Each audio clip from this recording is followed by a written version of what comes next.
Hi, I'm Molly with West Virginia University Family Nutrition Program. Today we're going to make protein power balls. The first thing you do anytime you're going to be cooking is wash your hands. I've just done that, so I'm ready to get started. For this recipe, our ingredients are 2.5 tablespoons of peanut butter, 2 tablespoons of chocolate chips, craisins, or raisins. I couldn't decide, so I'm doing both. 1/4 cup old-fashioned, not quick cook oats, 2 tablespoons of coconut or ground up flax seeds, 1.5 tablespoons of honey or maple syrup.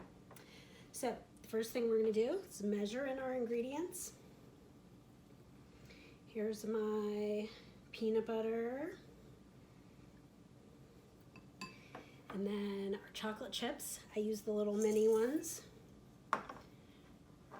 Craisins or raisins or any dried fruit that you like.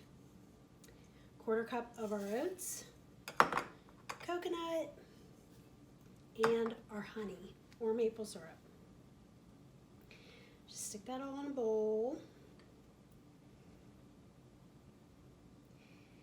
And we are going to mix that all together.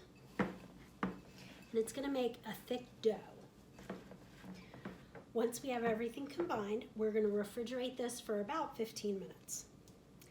I've already got some that I've had in the refrigerator for 15 minutes, so I'm just going to grab that.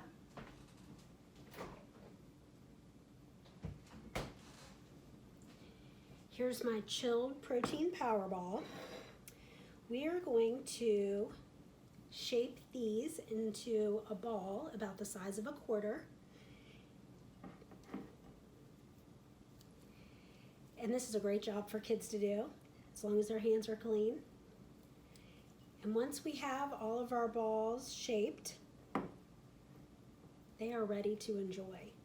These will keep in a Ziploc bag or an airtight container for up to a week in the refrigerator.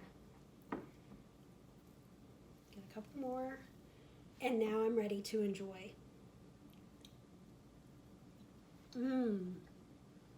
Sweet and filling and a great snack for you and the kids to make and enjoy. Thank you.